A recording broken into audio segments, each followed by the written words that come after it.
Ice caps melting, oceans rising, greenhouse gases building in the atmosphere, record-breaking heat, storms that grow stronger every year. When we hear about climate change, it often sounds like something happening to glaciers, forests, or coastlines far away. But climate change isn't just happening somewhere else. Sometimes it's happening right outside your front door. This April, on The Story Clutter, we're bringing you a special series about urban climate change. Through 8 true personal stories about science, we explore how the forces that shape our planet, earth, water, fire, and air, show up in the places most of us actually live, our cities. From flooded streets to wildfires uprooting day-to-day life, to the invisible air we breathe suddenly becoming impossible to ignore. These are the moments when climate change stops being abstract and becomes personal. 8 stories, 4 elements, 1 planet in crisis. Join us this April for the Story Collider Stories of Urban Climate Change.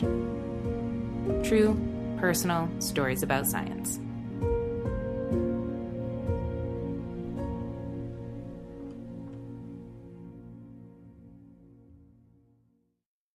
I'm Kiana, and I leveled up my business with Shopify. Once I figured out that Shopify was a thing, I never turned back. I can create a site with my eyes closed. Shopify thinks ahead of us, and it thinks about the customer more than anything. Every day I'm thinking about some other new business, but Shopify is doing it to me because it's so easy to use. It's like I can't stop. I'm addicted. Start your free trial at shopify.com. A science story, huh? These NYU scientists, I felt really right. I was so And I just thought, well, I had figured it out.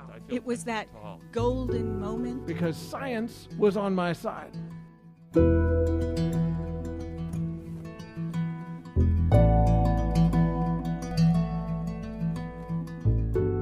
Hey everyone, welcome to The Story Clutter, where true personal stories about science help us to discover how weird and wonderful it is to exist in this world and be a human. I'm your host, Misha Gajewski, and in today's episode, we're diving into climate change stories about water.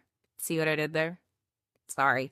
But in all seriousness, water quietly shapes almost every part of life on this planet. It covers more than 70% of the Earth's surface, flows through our cities in pipes and rivers, and is absolutely essential for survival.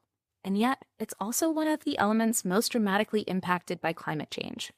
As the planet warms, storms are becoming more intense, rainfall patterns are shifting, floods are becoming more common in some places, while droughts deepen in others. In cities especially, where pavement replaces soil and storm drains struggle to keep up, water has a way of reminding us it doesn't always behave the way we expect. At the same time, the water we rely on isn't always as clean as we might hope. Pollution from industry, agriculture, and urban runoff can carry chemicals, heavy metals, fertilizers, and microplastics into rivers, lakes, and groundwater. In cities, rainwater often washes oil, trash, and other contaminants straight off the streets and into waterways, which means the same water systems we depend on for drinking, growing food, and sustaining ecosystems can become polluted and harder to treat, especially as stronger storms spread those pollutants even further. In today's episode, both of our storytellers share moments when water became impossible to ignore. Because water doesn't just shape landscapes. Sometimes it shapes our lives too. Our first story is from Hannah Melville-Rea, a PhD candidate and Knight-Hennessy Scholar at Stanford University, pursuing an interdisciplinary degree in environment and resources. Her story was recorded in April 2024 at Testing Ground Live, a storytelling show we co-produced with the Stanford Impact Labs. Here's Hannah.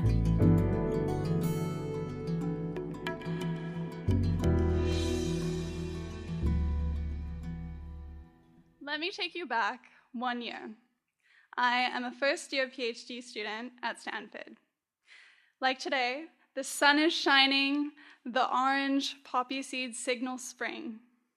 But I am inside my dorm room, which gets no direct sunlight, and I am looking through these records of California's flood insurance. And it's really incomprehensible to me. Not because I don't love data, I love data, but I don't know anything about insurance.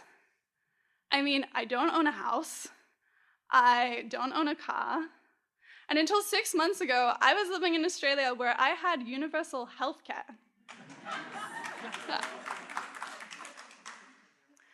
So as I read through these terms like premium, deductible, claims, it just means nothing to me. But then the universe is listening and sends me a little lifeline. Ping. It's an email advertising a summer position to work on flooding and insurance research for the local county. I think, amazing. This way, I can now carve out a little bite-sized of this national data set, can understand flooding and insurance where I live, and then at the end of the summer, maybe I'll come back and make some really generalizable insights. It's now summer of 2023. I am working at One Shoreline, the San Mateo County's agency for sea level rise and flooding. Now, I still don't know all that much about insurance, so when I see that State Farm is going to host a workshop about how to be insurance prepared in times of disaster, I don't even care that it's at 9 a.m. on a Saturday. Where you're like, I am pumped. This is where I'm going to get to ask all my silly questions to someone in the industry. So it's Saturday. The birds are chirping. I'm biking past a swimming pool and a tennis court, and I arrive to Trinity Church in Menlo Park. There are several shiny Teslas parked outside. There is no bike rack. So I kind of grab the bike, put it on the railings, hook it up, lock it up, head inside. There are several tables, all with this Tiffany blue tablecloth, and some nibbles in the back. And I look around the room at the other attendees. Everyone is white. Everyone is over the age of 65. And I think everyone knows each other because they only ask me to introduce myself. So I say, I am studying climate impacts at Stanford, and then they begin to clap for me. Thank you for your service. Like, I am sweaty from biking over here, and I don't need this kind of attention, right? So thankfully, this woman, a blonde woman wearing a white pencil skirt, comes up to the front. She's from State Farm. She starts to give us tips on how to make the most of your insurance money. I'm taking notes. And then I realize this is only applicable if you're a homeowner with good insurance. So not me or any of my friends, in this housing market. So at the end of the session, I ask her, I say, well, what can I do as a renter? This woman pauses. She looks a little bit caught off guard, but she quickly composes herself and says, well, first, you definitely need to buy renter's insurance. I say, okay, great. Could you give me a quote? She says, oh, with the fires and now with California's price caps, it doesn't really make financial sense for us to take on any new clients. So no, State Farm won't do that. But she wants to be helpful, I can tell, because she says, I know this man, and he has like a few policies that he can contract out, and I could put you in touch with him. So suddenly this State Farm representative is making it sound like some kind of shady back alley deal of, I know a guy to buy insurance. I'm biking home, and I'm disappointed, but also just kind of laughing to myself, like, does insurance really not have any options for renters? And now I'm curious. So I go home, open up my data set on flood insurance, And I wonder how many of these are renters. I looked just at San Mateo County, the most flood-impacted county in the state of California in terms of property prices. And I find out of 120,000 rental units, the number of renters with flood insurance is just 24. So renters just don't have flood insurance. Okay, cool. I guess that's where the government steps in, right? That there's a safety net to make up the difference. A couple weeks later, my new friend Cade invites me to a community meeting in East Palo Alto. I jump back on my bike. It's a Wednesday evening, heading over this highway bridge and navigating roads with no bike lanes to arrive at the YMCA. I arrive and I am amazed at how many people have shown up for this. I mean, there are kids, older folks, full families. Cade and the other organizers are literally dragging chairs from other rooms just to accommodate everyone. I grab a burrito, sit down, the projector flashes on, and the organizers start with a question. Have you ever experienced a natural disaster? How did it affect you? An elderly woman with a slight frame is sitting across from me, and she begins to speak to us in Spanish. One of the organizers, sentence by sentence, translates for us. This woman says that she was really caught off guard by the amount of rain last winter. That she had heard that the fire department was giving out sandbags, but I mean, she is not strong enough to fill it or carry it home. And so, as the rain intensified, it flooded her garage, flooded her car, and she's still dealing with the mold. She applied to FEMA for assistance, but now it's been 6 months, and she hasn't heard anything back. At this point, a lot of people in the room are nodding in agreement. I can tell this is not one person's experience, this is a common occurrence. So as I grab my bike lights, head back home, I cannot get over how different these two community meetings were. Only 3 miles apart. Up the hill, a bunch of homeowners with good insurance who honestly probably could weather a storm without it. Down the road, a bunch of renters who we now know have no insurance, who are really at the front lines of these climate impacts, and now they're being ghosted by FEMA. So, at this point, I'm thinking,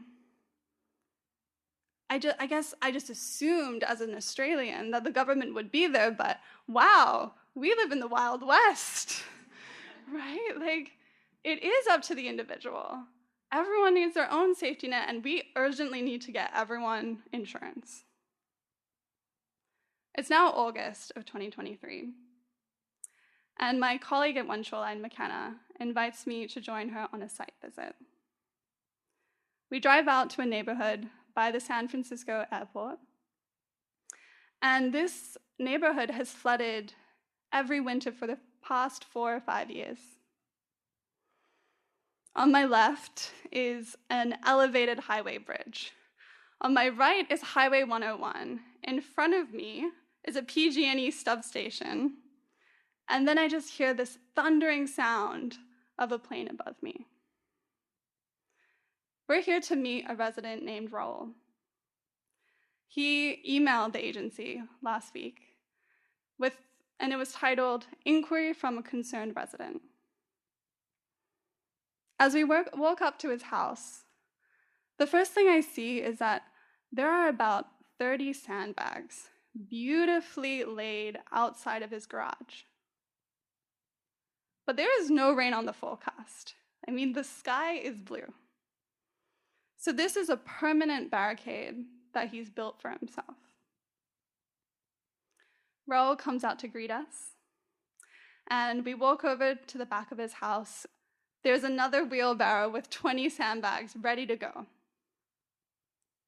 I know Raul is a homeowner, so I ask him, "Do you have flood insurance?" He says, "Yeah, my bank requires it because of my mortgage." Honestly, I'm relieved at this point. And I ask him, "Has it helped?" He says, "In 2021, when I had horrific flooding, I made a claim, but it didn't cover everything."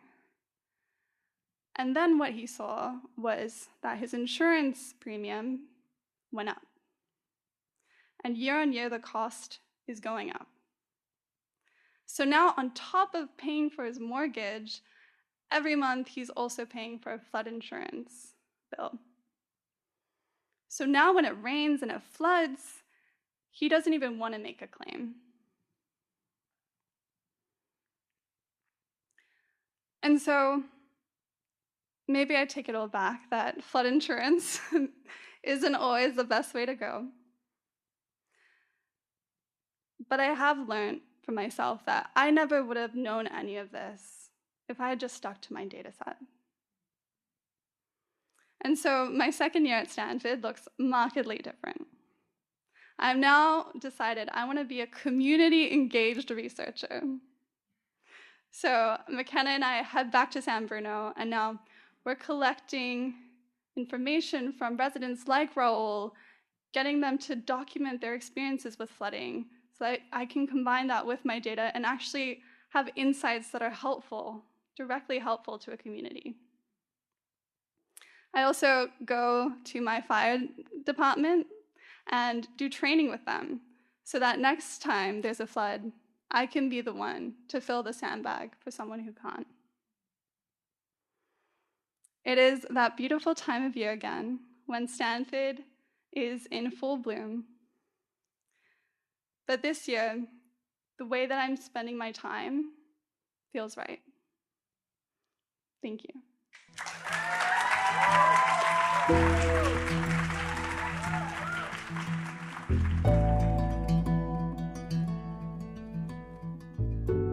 That was Hannah, and some updates since it's been a while since she told that story. But Raul got the flood barrier funded through the program installed this year.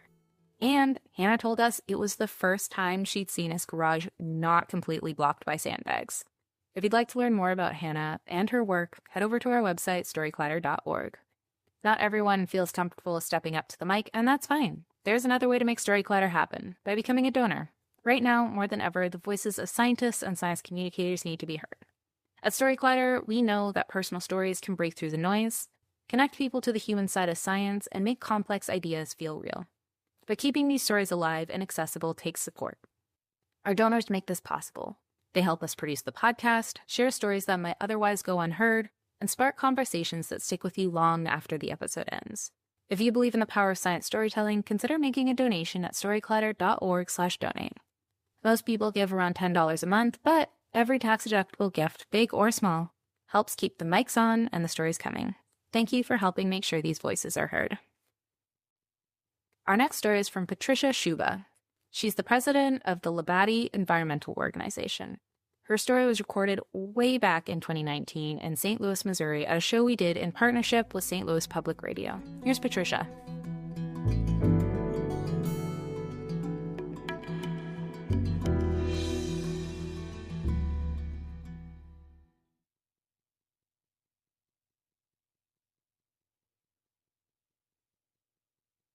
So I remember that first day well.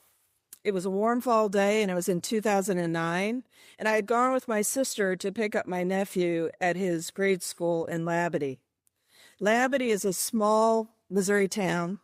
It's west of here along the river. We had my little niece in the back seat. She was a toddler at the time.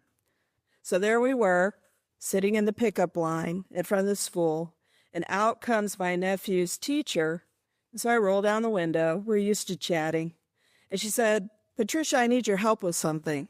I said, "Certainly." Of course, she knew we had in common that we were both science people. had a degree in biology, and I had worked a little while, a couple decades in healthcare, decided I didn't want to do that anymore. So she said, hey, I found something out, and I need your help to take a look at this. She said, you know that utility, that largest one in the state, and it's got that big power plant in our town in Labadie? Well, some of us heard that they planned on buying up a bunch of land, and they wanted to build an 800-acre landfill in the floodplain right next to that river. I'm thinking, floodplain, landfill.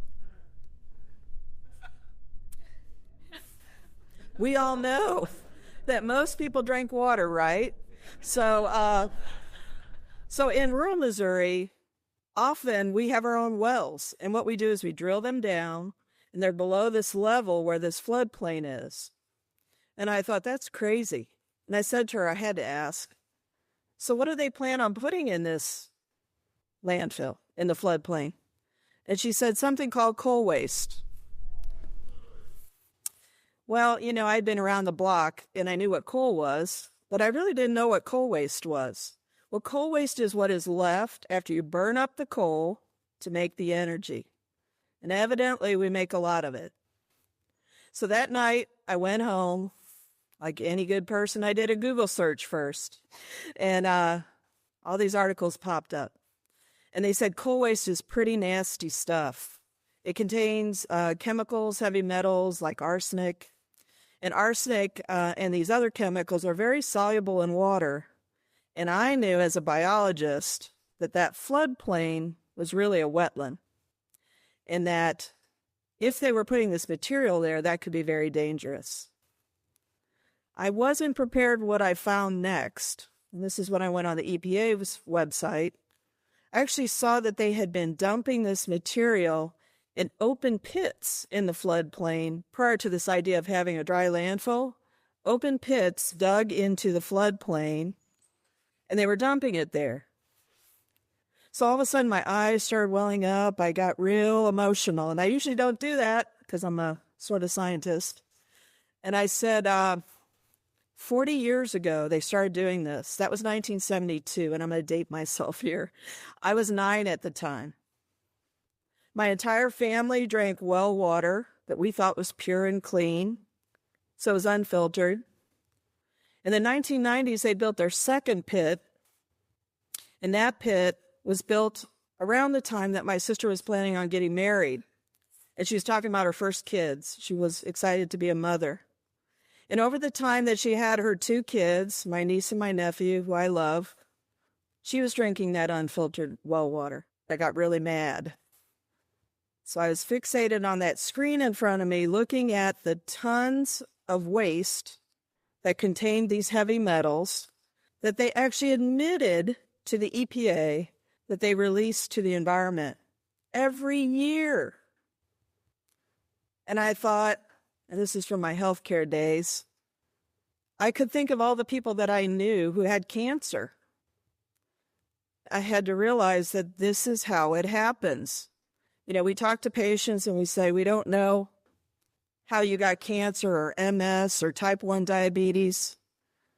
But here it was.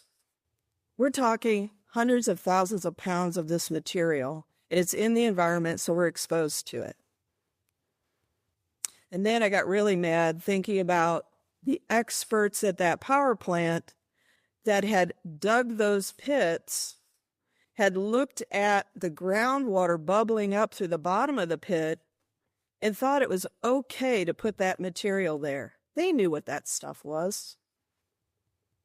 Then I got mad at myself, and I said, how did I not know what that stuff was and that they'd been doing this for decades?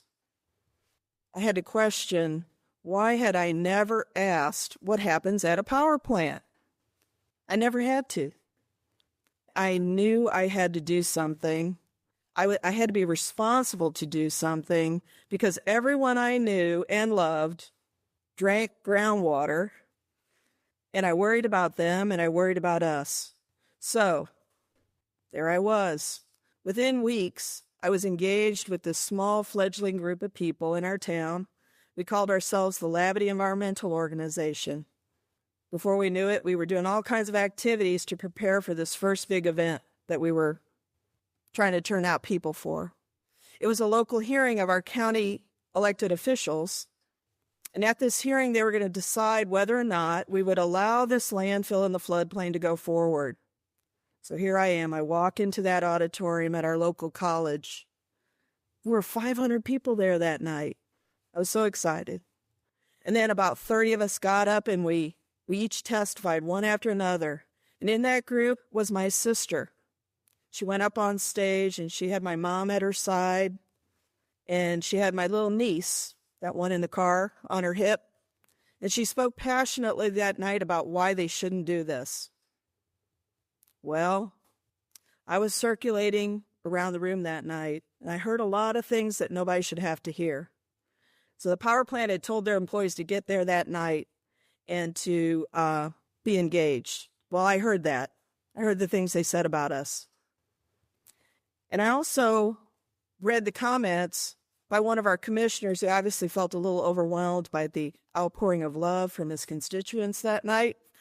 And he called us troublemakers, outsiders, people who just wanted to shut down the plant and take those good jobs away.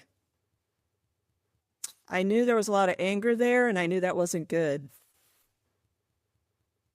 Then one morning, I was on the way to get the mail, walking down my driveway, and I see something in the distance. It's about the size of a volleyball, round. Wasn't the color of a volleyball, though. So as I got closer, I walked slower, and I noticed it was something that should not be there. About that time, I called to my mom to come over and take a look at it. We're both staring down at it, and she confirmed it. It was a severed pig's head. Laying there in my driveway, dirty and decaying. It was shocking. So what's my mom do? She picks it up, she walks over to the trash can and dumps it in there. And she's coming back, and it was almost like she was reading my mind. She said, "Don't worry, we're going to be okay." I wanted to believe her, but I was afraid. So then a group of us from that LEO group, Labadie Environmental Organization, we decided we would go meet with our commissioners and present to them our plan of why they should stop this landfill. Before we got started, the commissioner in charge, he started waving around his cell phone. And he said, "I have some evidence that Patricia Schuba was out in a public venue with a friend, and they were talking, and they were slandering me and my son." I said, "Really?" I was shocked. I knew I had to respond to this ridiculous claim. And actually, in a way, I was more threatened by that than the pig's head, because this was about my character. And we were at a public meeting. My neighbors were there. The people from our board were there.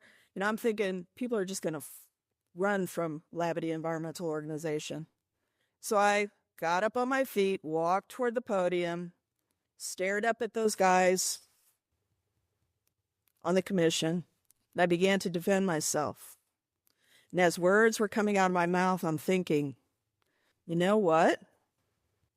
They would only do this if we were a threat to them. This had nothing to do with good policy. This was about politics. As I was defending myself, I thought, you know what? We can actually win this thing if we just hang on. You're right. So it wasn't the last of those trials and tribulations. We went through a lot as a group, even internally. But you know what? By 2015, we had brought the most powerful corporation in this state to the negotiation table.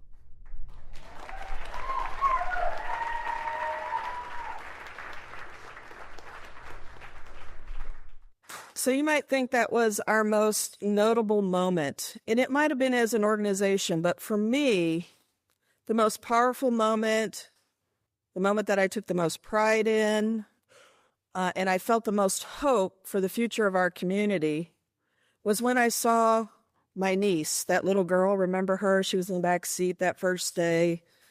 She was on my sister's hip at that first county meeting. Well, in March, we had to go before state regulators to actually argue that these utilities shouldn't be allowed to leave this mess in our floodplain forever, capped and polluting our groundwater.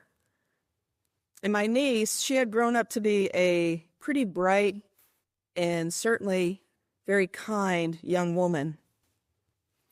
Her teachers had all said how she had such great leadership skills. Her and her brother both are the same. You know, they speak out on issues that they care about. So here she said to her mother, my sister, she said, I really want to go with you to that hearing. And then she offered to actually give testimony on a petition that we were collecting. And so we said, sure. So there she was, 12 years old, about my height. Actually, she's taller than me. But she was standing in front of the mic being sworn in. And here were the regulators. You know, a really intimidating position to be in as a 12-year-old. And as she proceeded to speak and she said what she cared about and that she wanted these regulators to protect her and her family, the workers who were going to have to clean up the mess, and the generations that would come later that would be dependent on that water. And you know what I saw? Those regulators who had been looking down the whole time when I spoke, looking down and taking notes, they looked up and watched her. And I remember filming her at that moment because I was going to use it on Facebook. And she said, and I noticed that they were moved by her testimony. She was truly powerful in that moment. So it was only a couple days later, and we found out against all odds, those regulators dropped those horrible regulations. They were gone. And I thought, oh my God, we actually won this fight, this really impossible chance of winning. We did. And if you'd ask me, how did we win? I'd have to say, first, we believed we could win. And then we decided that we had to speak up to these people and sort of let our fears go by the side. And then when we do those things, we actually motivate other people to do the same thing, to share their stories, like my niece did that day. So, on that day, that little girl who spoke to those regulators told her story with no fear. And when she did, we won.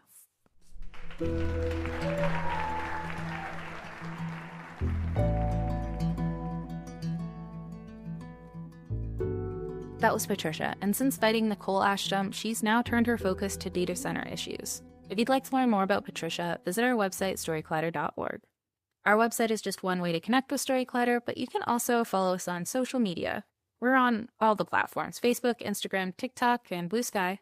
Head to storyclatter.org to become a financial supporter. If you're interested in coming to one of our shows, starting a Storyclatter show in your own community, or even learning how to tell your own science story, you can find everything you need on our website. And if you enjoy this podcast, tell a friend. Share an episode, introduce someone to Storyclatter, and help bring more people into the world of science storytelling. This podcast is produced by me, Misha Gajewski, along with Jen Chen, Nikisha Roberts-Washington, and Aaron Barker. The stories featured in today's episode were produced by Kayla Glynn, Juan Carlos Martinez Jr., Eli Chen, and Emma Young. Special thanks goes out to the Storyclatter's board and team. Our theme music is by Ghost, and next week I'll be back with 2 stories about wildfires. Until next time, thanks so much for listening.